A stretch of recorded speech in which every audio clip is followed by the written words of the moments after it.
Well, hey there, Mama, and welcome back to the Moms Overcoming Overwhelm podcast. This is another special bonus episode with my friend Michelle Byrd from the Busy Vibrant Mom podcast. So, we're going to be doing these about once a month. It's just moms having a discussion about what's going on in our lives. And since it is the beginning of May, we're talking all things preparing for summer, setting realistic expectations for ourselves and also our kiddos. And also, I'm sharing some decluttering tips because I just can't help myself. So I hope you really love this conversation between me and Michelle. And as I mentioned, you should expect these about once a month. So enjoy. Friends, we are back here with just a special treat. This is another episode of Coffee and Tea with M&E. Real moms talking about real things. So Emily is joining us today, and we are just hanging out and grabbing coffee and sitting down and talking about our weeks, what we're excited about, things we've had to pivot, sickness, all the things that moms do. So we're just kind of pulling back the curtain and pull up a chair and hang out with us. Emily, how are you? I'm doing okay. I have the never-ending cold, so if I sound a little nasally, that's probably why, but I am here and I am ready to chat, and it's always great to see you, Michelle. It's like totally fun always hanging out with you, and then all of our friends get to hang out with us too, so it's great. I know, I love it. It just comes naturally. Talking about time management, also talking about decluttering, and just talking about ways that we're pivoting as moms. What's working, what's not, everything. Usually you have plan A, right? And then it goes out the window. I know I was saying we had 2 kids at home last week and 1 kid in school. And so the 2 that were home, I felt so guilty. I felt like mom guilt of like, we're not doing something fun for your spring vacation.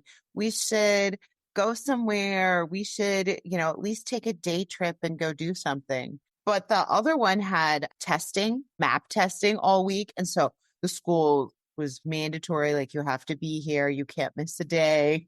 Poor little guy.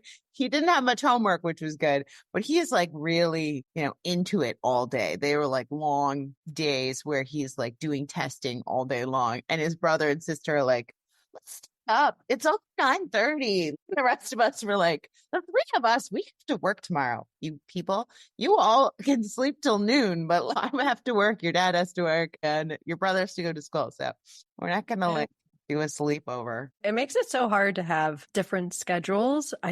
How did you navigate that with like meals and other things going on? Were you just kind of like, okay, we're just going to keep it real simple because everyone's kind of on a different schedule? Great question. We tried. So I did think like, okay, we'll do the thing we usually do, which is we pack lunches at every evening and then we'll put them in the fridge. And so when my kids were little and they didn't really get their own food, they just kind of, mulled around. I would have to stop what I was doing, stop in the middle of my work block if they were home and go make them a sandwich, particularly like in summer because they were home all the time, right? But you're still trying to get work done. So you just get stuck like, wait, I was just getting into getting this done and now I have to take a big break and make lunch. So I would make lunch the night before, just as if they were going to school, and keep their lunches in the fridge. And then whenever they got hungry for lunch, they could just take it out and eat it. And then if we went somewhere, like to the park or somewhere else, we already had it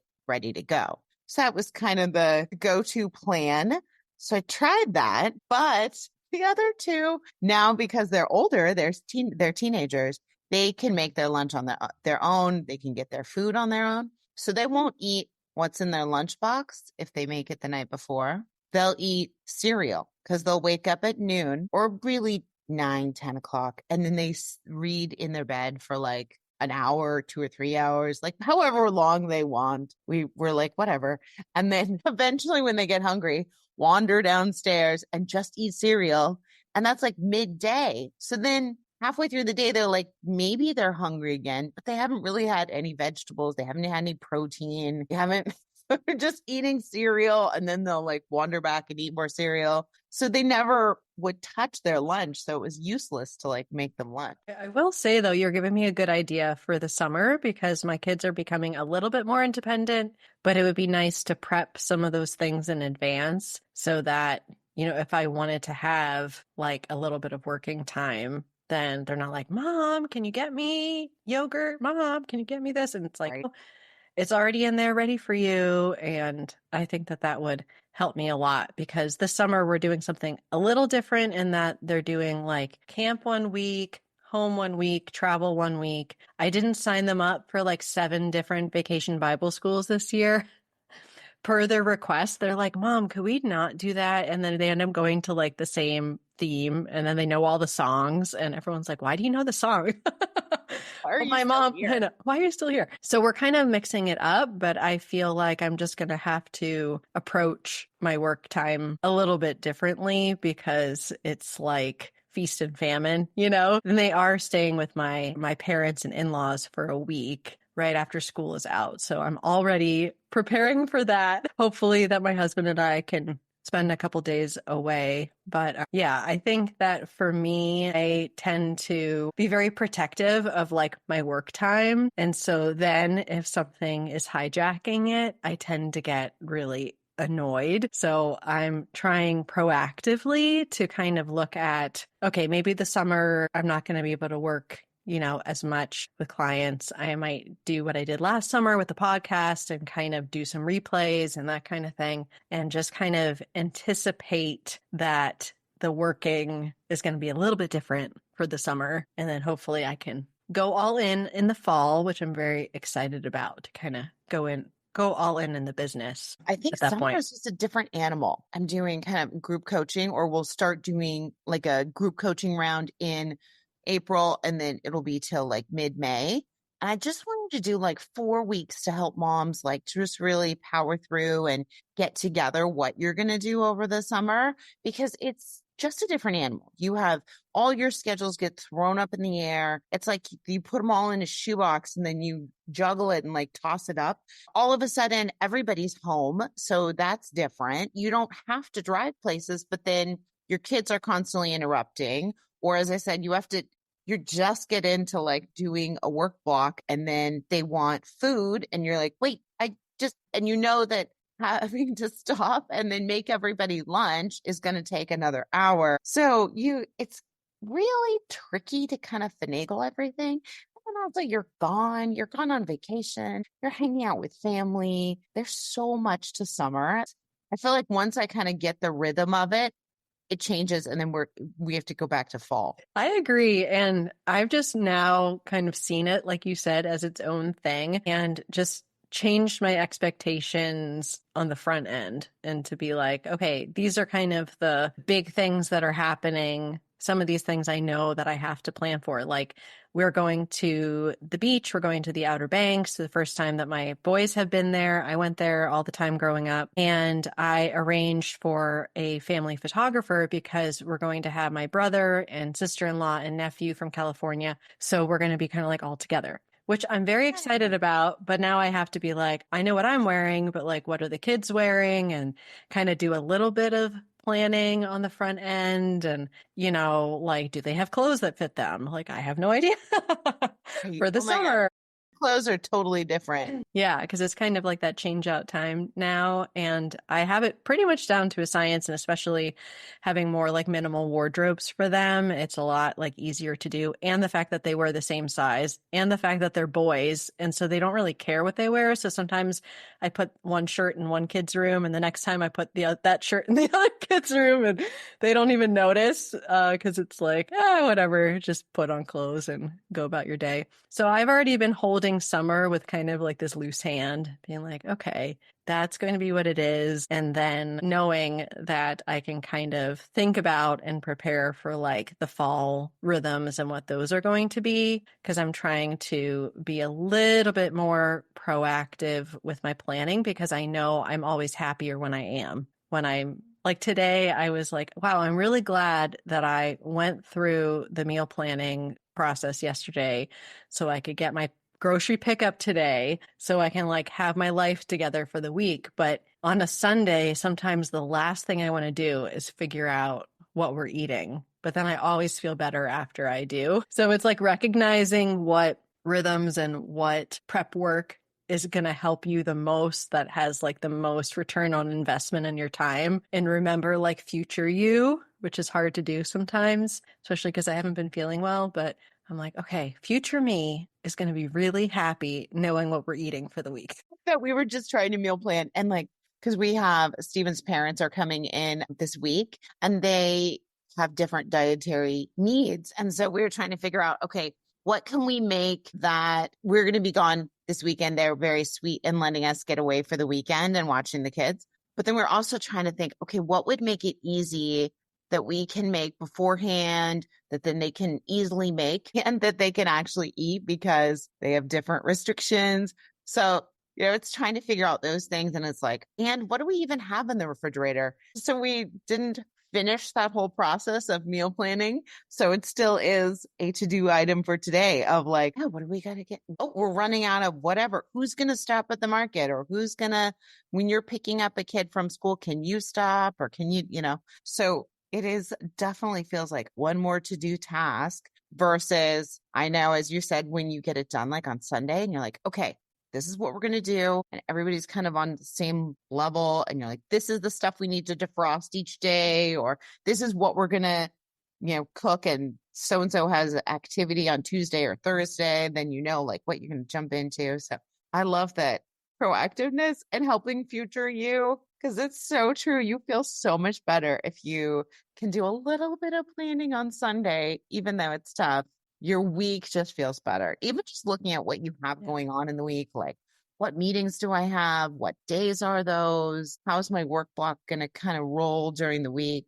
Just all that. Yeah, that's been really a game changer for me, just like Saturday or Sunday afternoon and taking a look. And then I just feel like sometimes I forget things and I'm like, oh, right, the book fair is coming up, and I have to like get things ready for the kids because they want to buy books. Why is it that the book fair books are always like, oh my gosh, I have to have these books? I'm like, okay, Every time. Every time. In line, like, and they're at like, get there at 8:00 to go get the books. And I'm like, these are not new books. They're like, you could get these off Amazon. You can, they are still available. Yeah. Or like get them at the library. So sometimes I'll like look them up and I go, well, they're at the library. I'll put a hold in for you because I don't know what it is. But again, sometimes I hold things with an open hand and then I'm like, okay, we like the book fair. You can get a couple things at the book fair, but just feeling so much better about the week. That has really alleviated a lot of stress for me, especially I've heard it called like the Sunday scaries, where you're Sunday night, you're having like nightmares because you're like, oh, I have to get this ready and I have to get this ready. And one of the things I'm actually really happy about for this particular season is originally my kids were signed up for soccer and then they decided on their own they wanted to do basketball instead. And I say instead because I know in a lot of families it would be a both and, but for us, we're trying to do like one sport per season. So they chose basketball, which is great because they have like scrimmages during the week, but they don't have anything on the weekends. So like our Saturdays are free and it's like glorious. So they've actually the boys have been helping with some cleaning tasks because I realized they're old enough and it's about time that they're kind of getting more involved. And so it ends up being half the amount of cleaning for me because they're vacuuming or cleaning bathrooms or whatever. And we're just putting a little bit of time aside on Saturday. I said, I don't really care when you get it done on Saturday. It just needs to be done on the weekend. And that's been working out really great. And again, like alleviating my stress of thinking, oh, I have to clean the entire house, this weekend. And like, no, actually, I just usually do like pretty much it's like a third. I do like a third of the work. The boys do the other 2/3. And then my husband can help supervise or like do some of the other things that he does that I don't do in the home. And that has been a win for me because earlier in my motherhood, I would have been like, well, I'll just do it during the week when they're at school, and it's just easier if I just do it. It's like faster. It's fine. But then I complain that I don't have enough time for these other things that I want to do. So I'm like, okay, they're part of the family. Like they're old enough. This is okay. Like, and they've grumbled like a little bit, but when they actually get into it or doing it, they're like, oh, this doesn't take long at all. I'm like, yeah. And recognizing that they're going to have to do this eventually when they go to college or they're living with roommates or whatever. Although my brother in his 20s, we like stayed with him and it was the most disgusting bathroom I've ever seen in my life. So who knows if they're actually going to remember the lessons that we teach them, but at least we're going to launch them into the world, hopefully with the ability to vacuum a floor and clean a bathroom, right? I know. We have the high expectations. I know we used to do, so we did have, right now we have somebody who comes and cleans, which is amazing. And we used to also do, our house is 2 stories. We did upstairs and downstairs. So like one weekend we'd have, okay, Saturday, everybody's going to clean. We're going to clean for 2 hours, whatever we get done. You do this bathroom and you do this. And then somebody else, they do. So the kids each, I think, vacuumed and dusted their rooms. And then we have 3 bathrooms upstairs. And so the boys, one of them did their Jack and Jill bathroom. My daughter did hers. And then one of the other boys helped my husband clean our bathroom. So it was like, okay, everybody has a bathroom. Everybody has, a room they're supposed to vacuum and clean. And so doing it all together, just as you said, like was so much easier and wasn't overwhelming. It took everybody 2 hours. We had all the cleaning supplies out. So we were kind of batching because, right, you didn't have to just get them out and put them back. You were using the same stuff all over. So, and I think doing it upstairs, like, okay, we're just going to do upstairs for 2 hours. And then the next week we would alternate and do all of downstairs. Yeah. And everybody kind of did the same thing. They all had a room or had a space that was theirs that they had to do. That's so helpful because as moms, I think it's really easy to say, as you did, I'll just do it during the week.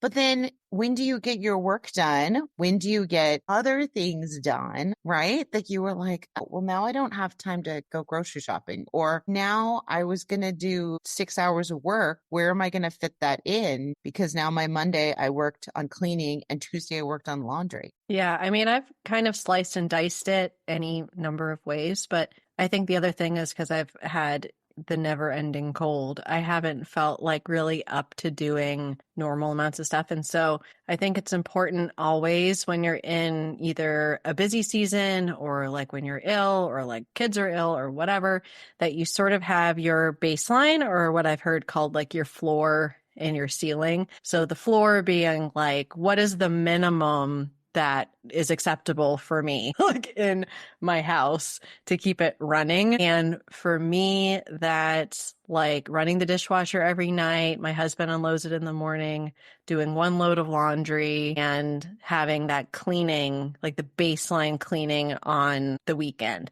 And maybe it's just the vacuuming in the bathrooms and some of the like dusting doesn't get done and I'm okay with that. But I think it's just helpful. And then also for meals, like I had my husband kind of help with some of the meals because I just really wasn't feeling up to it. But having that plan in advance, and we typically do very simple things, and my kids are generally okay with simple things. So it's not. Yeah. So it's not like too much of an ask for him to be like, hey, can you put this together? And it's like 15 steps and a million ingredients, So I really try to prioritize with our meal planning kind of like these basic things. And even today, we were talking in the morning. I said, what time do you all have to leave for Sean's basketball game? It's just kind of a weird time. It's a 5:30 game. It's a weird time. So then it's like, I know. So then eating before is awkward. And then this is the kid that gets hangry, like really hangry. So you can't really wait till after. But then they're going to run around and you're like, I don't want you to throw up. You can't have a full dinner. I know. So I originally was going to be trying a new recipe. And then my husband was like, you know what? I can just have leftovers. And then Sean can just have like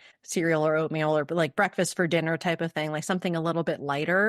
And that just kind of took the pressure off of that weird time of having to kind of prep things. So it's always great. And again, if it had been me at 4:30 being like, what's for dinner? Then it would have been a disaster because of this like, weird, this like, oh my gosh, this weird schedule. So that's been really helpful for me. Like simple recipes, remembering the floor and the ceiling, especially in times when either I'm sick or someone else is sick. And that way, it's not like you feel like I felt so many times in my motherhood that I just was like giving up on the house or I just can't keep up. Like a lot of us feel that way, right? I just can't keep up. I can't keep up.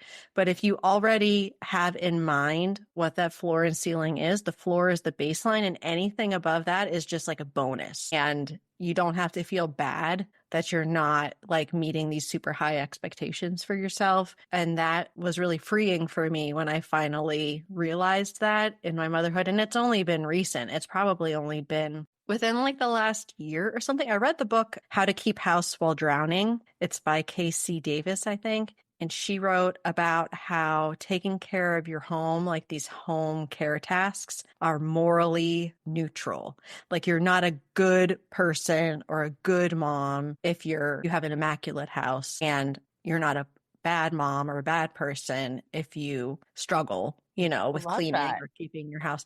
And I was like, I always looked at it with like I'm a good mom and a good homemaker if I'm like on top of things. And then that means I'm not a good mom and not a good homemaker if I can't seem to keep my bathrooms clean. But that has been really freeing for me. So I'm just like, this doesn't say anything about me as a person. And then we're just trying to have that baseline that we're like comfortable with in as much as it makes sense for our energy level and like our season that we're in. Well, that's huge because I think a lot of times we do take that on. We think we are a good mom if we're keeping up on everything.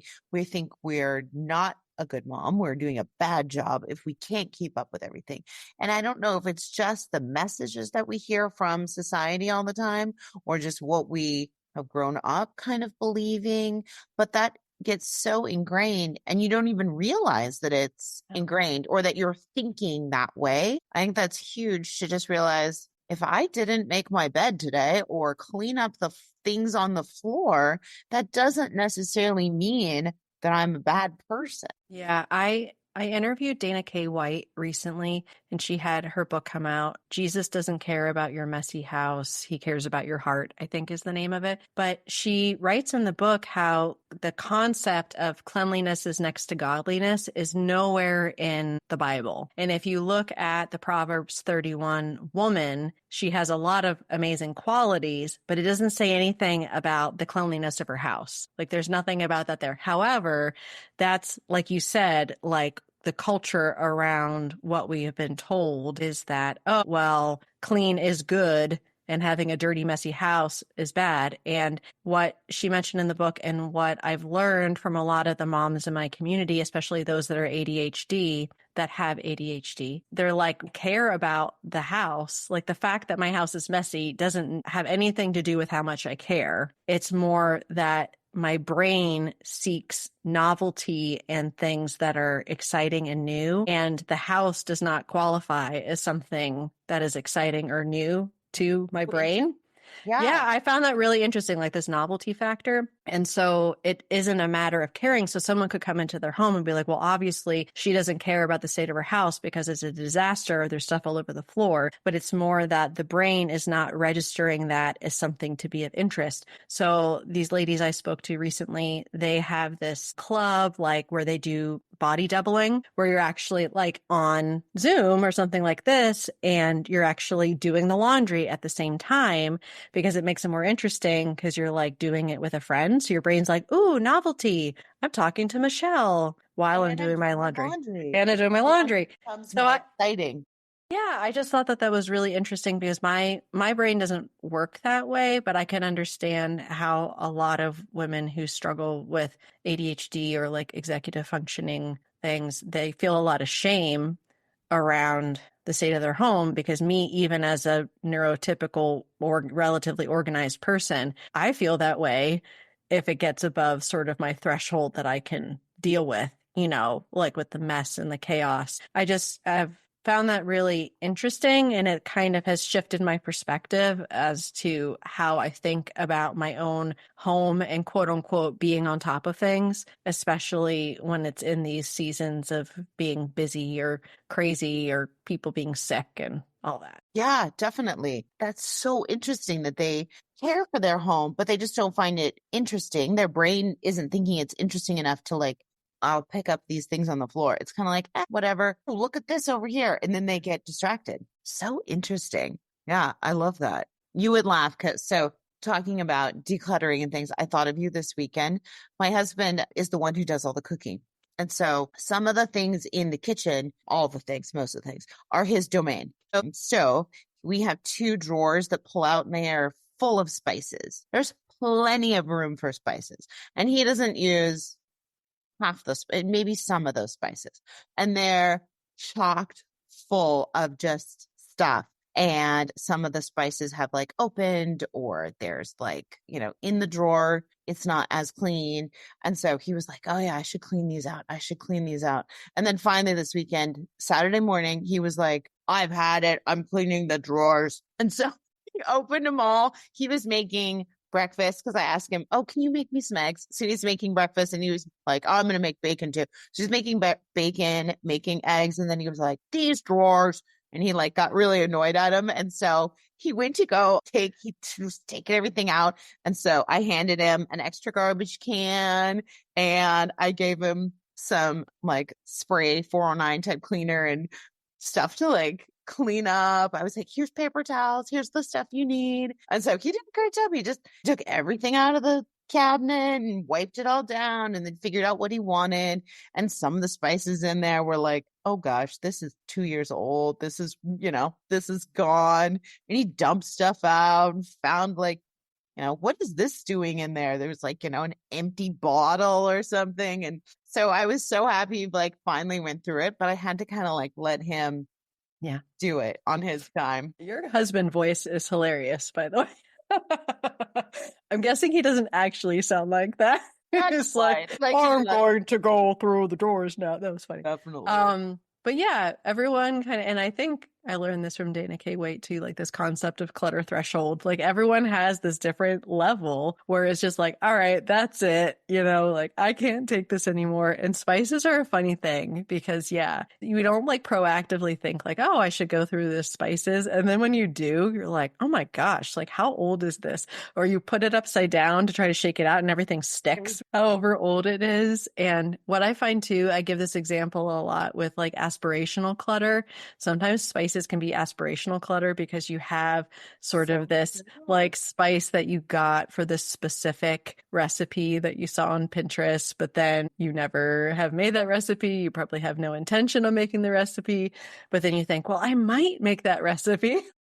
Keep it? I might make that. I always say like, this random like hot curry powder. Like I might make a hot curry thing, except my kids don't like anything spicy. So the spice drawer is kind of a funny thing. However, aspirational clutter aside, it definitely is one of the places it's a little easier to make decisions because if the spice is like 3 years old or like sticking, you're like, okay, chuck it, So sometimes that might be a good place to start if you're starting decluttering, because it's kind of one of those easy wins. So hopefully your husband was like motivated. He's like, yeah, I got through the spices. Now I'm going to go to the kitchen gadget drawer and figure out what I actually use and don't use. They're so funny. Like, so another thing, so we have the oven and below it, then we have two drawers. And then we have below that, we had the spice racks that like come out. And so the two drawers, we used to put all the oven mitts. Like in both of them, he had certain ones in one. And then in the other one, there were like the things that go on your knives or your pots. And there were aprons. And so we had those in both drawers. But slowly, he redid the electrical outlet right there. And then he could plug in like USB type stuff. So then there's cords all the time. So I was like, why are there all these cords? So I'd stick them in the drawer because I didn't want to see them, or they were on the counter. I couldn't wipe the counter down because it got these cords hanging around. And so then there became more and more and more cords. Finally, just probably about a few months ago, I was like, okay, that's it. This whole drawer, you can have the entire drawer we're going to make this drawer all electronic stuff and cords. You can put all different kinds of cords in here, all the things in here. And so there's all the cords and all the hand like pot, type things. Those all went in the other drawer. And so then we had to declutter that drawer so that everything could fit. Toss out whatever we didn't need. So now that drawer is like very nice. It has exactly what we need. And the other one is full of cords. Just the other day, he was like, there's like a lot of cords in here. I was like, well, maybe you need to go through them. You have an entire drawer. Perhaps that it could be enough space for the cords. Oh my gosh, men and cords. Like, I don't understand. Actually, I can't do it without ruining this entire setup, but there is this little side table here with like one drawer, and it is like my husband's random cord drawer. And I'm like, Yes. I don't even understand what that is. And I did through this company is called Trashy, and they do like clothing, textile recycling for the stuff that you can't donate. But they also have a tech box for cords and laptops and like anything, because the e-recycling place at our local dump, I don't think it's functional anymore. Like, they're not taking that kind of stuff anymore. And so I got this and it wasn't quite full. I went through my own cords, which was like one little bag, So I went through mine and I was like, so do you have any like cords that you don't use or might want to recycle? And he's like, I'll check. So still waiting for that. What does husband do again? I forgot. Sure. So he's actually put in his paperwork for retirement, but he's in the U.S. Air Force. And so, yeah, he is chief of operations, but he's putting in his paperwork for retirement. So we're not sure exactly what he's going to be doing, but he's also a huge like Apple product fan. So we end up, I think, collecting a lot of cords when we have these different Apple products that make their way into the home. All the products. And I'm like, why can't you we had to get a new phone because like the battery wouldn't keep going. And so our old phones that we gave to our children, their phones can die. But we have to get like a different cord. There's like a different cord for every phone. I was like, oh my gosh, I need a new cord because I got a new phone. And my husband's like, yep. So it's like, why can't they make one cord, one universal cord for everything? Can they not do that? And he's I think they're working on it. They're working on it. Yeah. Europe. I'm like, okay. Engineer. So he has, a box of cords and extra stuff in the closet. And he has like, several monitors and a computer and a laptop and all the cords that go with all those things. So the good thing is whenever something breaks or whenever, there's a problem, we're always like, and he finds some kind of cord that goes with it or some way to attach it or fix it. So that's always a good thing. But there's so many.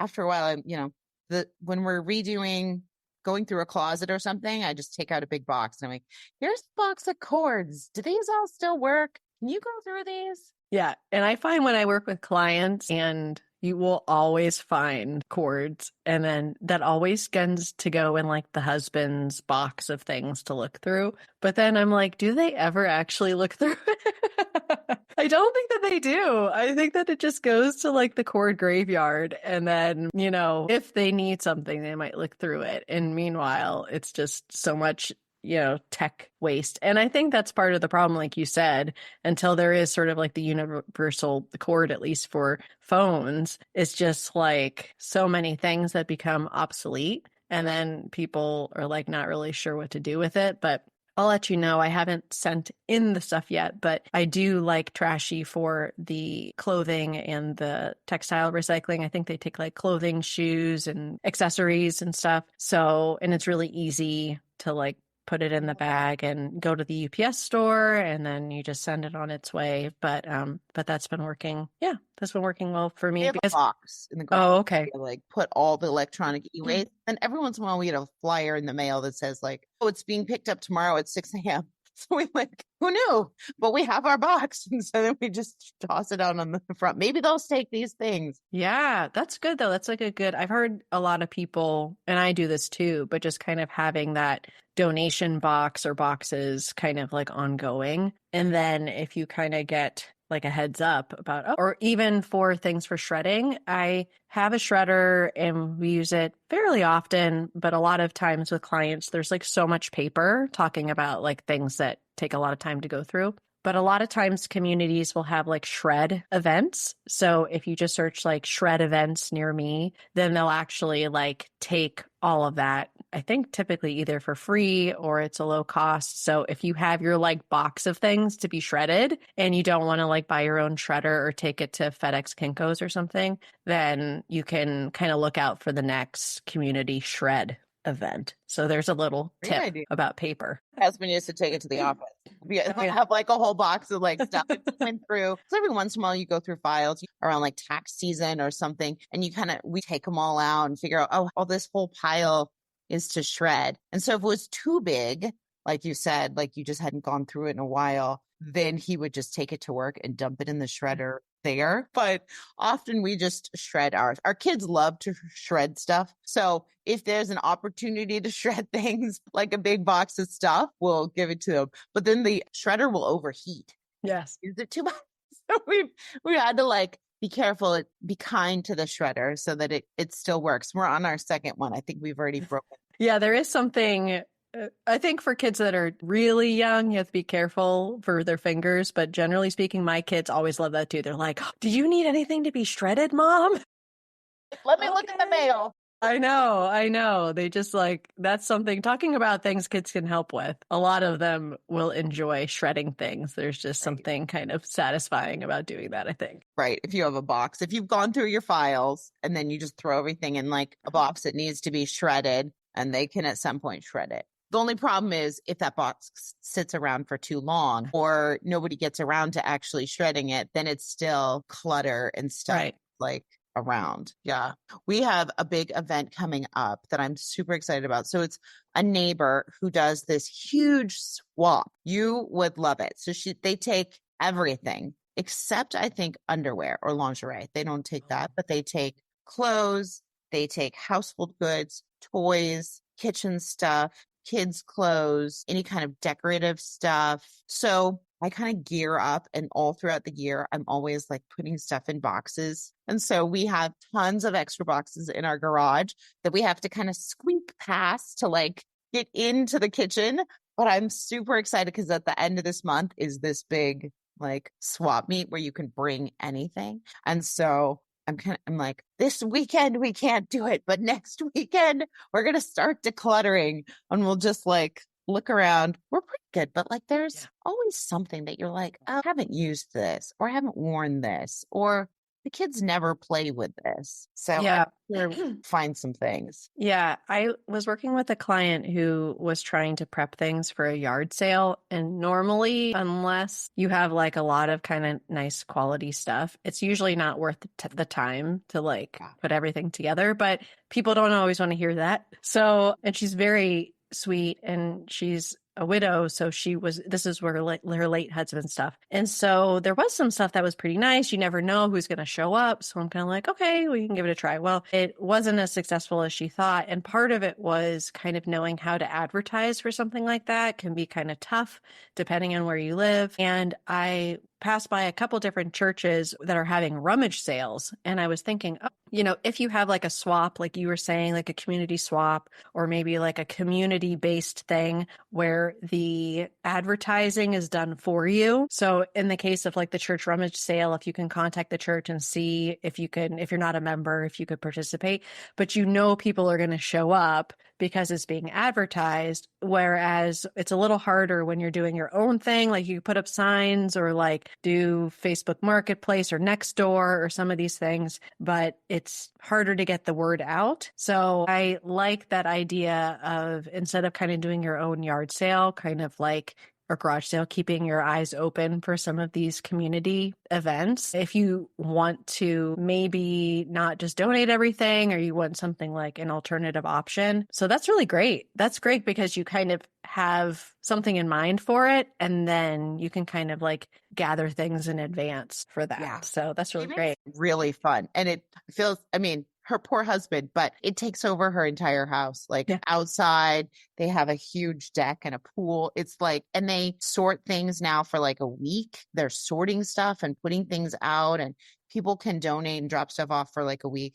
I really try to sort things beforehand so that they don't have to do it. Cause I'm like, this is a lot of work for a lot of boxes and boxes of stuff that's like suddenly ending up on your doorstep. But the rule is you have to bring something that's nice enough that you would sell it on eBay or that would was really nice. None of the things can be trashy or have holes or stains or be broken, that kind of thing. Yeah. And then you have to bring an appetizer and or maybe a bottle of wine. And so they make it really fun because they have food and then the husband is always pouring drinks and they make it kind of a game. They have like a starting time. They like ring a gong and then they're like, okay, everybody go. And they have extra bags there that you can put your name on a tag and put it.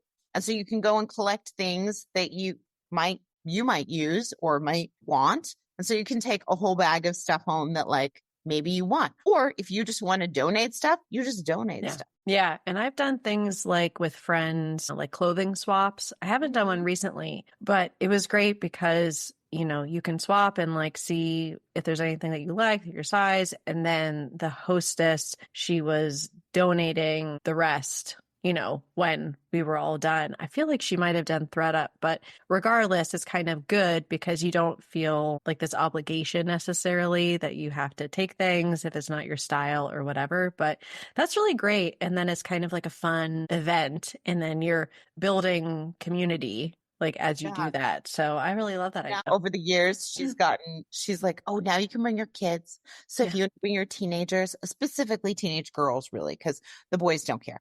But so I'll bring my daughter and she can look and see, is there anything that you would like, anything in your size or anything, that you think you'd like, that kind of thing. And then afterwards, she donates all of it. She has, I think, a very interesting donation wise, like she'll give all the coats to, one who provides coats for the homeless, and she'll give all of certain things to like a pet, society that like takes care of pets, like towels or whatever. So she has several different ones she donates. And then I think she also just gives a lot of it just to the Goodwill afterwards. She has like about 10 different companies that the next day come and take stuff. That's really cool. And I think that one of the good things that came out of COVID is donation pickups. Like, I feel like that wasn't, and grocery pickup for that matter, which I'm very grateful for because I do that all the time now. But for donation pickups, I find a lot of my clients, they don't know that that's even an option. And of course, it depends where you live. But for most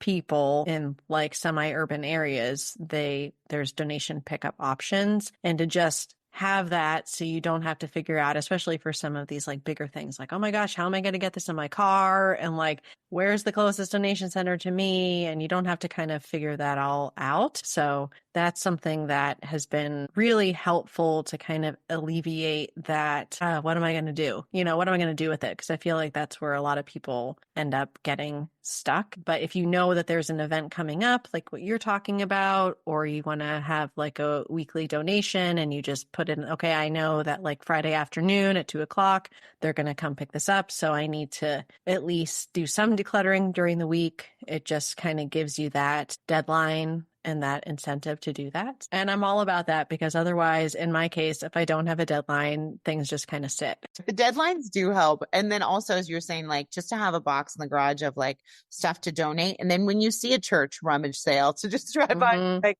a box of stuff. Do you need any of this? Yeah, because there's always, as you said, just different places to donate, whether you take it to the Goodwill and drop it off there every week, or whether you call a place or someone picks it up, or you see a rummage sale. There's always opportunities. If you don't know that, it can be like, well, I have all this stuff. I don't know what to do. And then it just sits. Yeah. Well, I was wondering before we wrap up, we talked a lot about decluttering, which I love because I'm all about decluttering. But I was wondering if there was any kind of like time management win that you had since we last spoke, or like something time management related that was a win for you. Well, the main thing I can think of as we kind of wrap up is just, I I want to help moms just get ready for the summer, kind of what we talked about, because your time just changes, your schedule changes. And so I think that's the main thing I'm kind of looking forward to, or not looking forward, but thinking about. Summer is coming. What do I need to get done project wise before then? What do I need to kind of set in place to make it easier, as you said, or what expectations? So I'm starting down that like rabbit hole since it's like April and it's coming into, we have about a month, couple months left before it jumps into summer. So thinking about my time through that is really helpful. And I'm sure other moms are starting to think about how to manage their summer, right? Because that's kind of coming up. Yeah, it's so weird because I feel like we just had winter and now I'm like looking for summer. I'm like, wait, what's going on?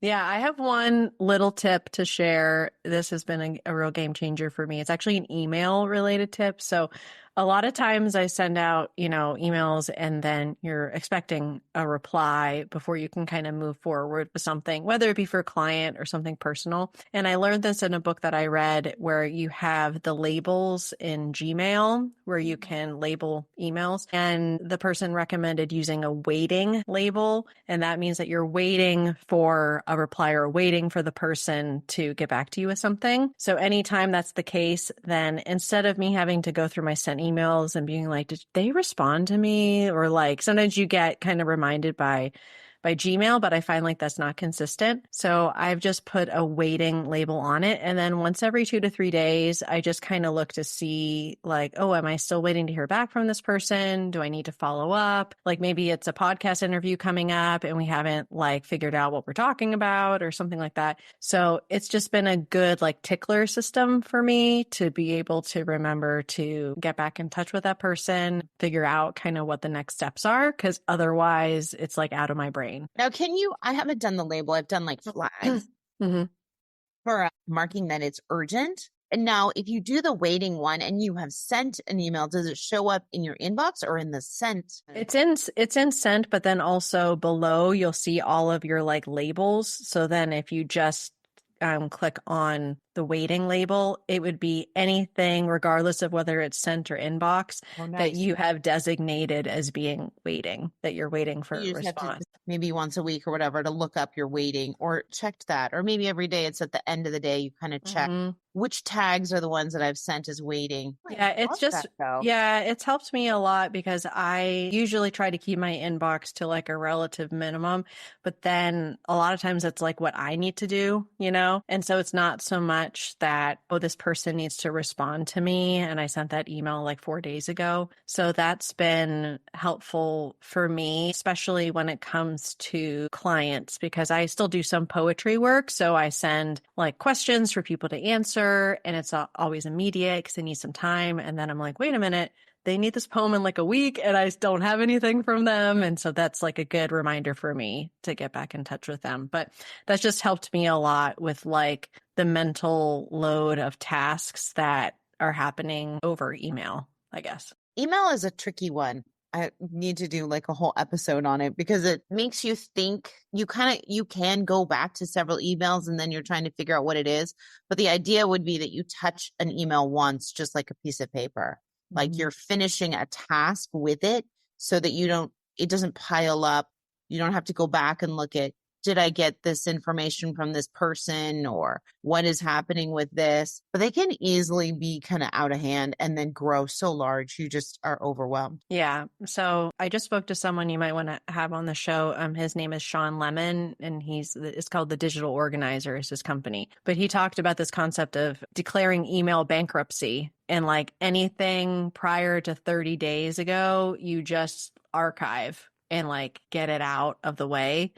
And then you're really just kind of working within the last 30 days with the understanding if like somebody's expecting to hear from you and they don't, they're probably going to follow up. So, because I know some of my clients and people in my community, they have like tens of thousands of emails, and there's absolutely no way you're going to get through all that. So I love that idea of like email bankruptcy. It's like very freeing. It's just like, okay, I'm just going to cut it off. this is what I'm going to pick like 30 days ago. And then I can go through like a more manageable amount. So he might be a good one for your show if you wanted to do an interview format. I love that. Email bankruptcy. That's what my husband does. He's like, all these, and he like deletes them all. They'll email me back if I need Yeah. put emails in folders or anything. He's like, I just search. I'm like, okay, well, good for you. He has like a total different way. I'm like, I get overwhelmed with looking at all this. So that works for you. But he'll do that. He'll just delete like a ton of emails and be like, no, they're just old. If they need to get back to me, they'll get back to me. I'm like, I wonder if that's kind of a guy thing of like, delete all this stuff. I won't need it. Yeah. I haven't talked to my husband about his method, but I feel like it might be something similar and just kind of like, well, I have search. You know, he always makes fun of me that I put bags within bags within bags because I kind of do like more like micro organizing. And so sometimes I'll do like folders within folders within folders. And he's like, why are you doing that? You can just search. And I'm like, I don't know. This is just how my brain works. I'm not sure why. No, me too. Yeah. Oh, well, it's been so fun talking today. Thank you. And I hope it's been fun for other moms and that they've been able to sit on the inside and see like we all have things that are coming up that we have to pivot and kind of move through, whether they be sickness or kids or all the stuff. Yeah. No, it's always fun to chat. And I was saying prior to this, like, I don't think I have anything to talk about. Lo and behold, apparently I do have some things to talk about. So we appreciate everyone listening in and being along on the ride because this is great. I love just kind of sharing ideas and tips and things with moms that like get it, that are also like in the trenches. So it's definitely a fun time. So thanks so much, Michelle. Well, thank you. I feel like we can all hold hands and hug and be like, yep, we're all down here in the trenches. Like, what do you need? How can we help you? Totally. Thank you. Have a great rest of your day. Yeah, you too.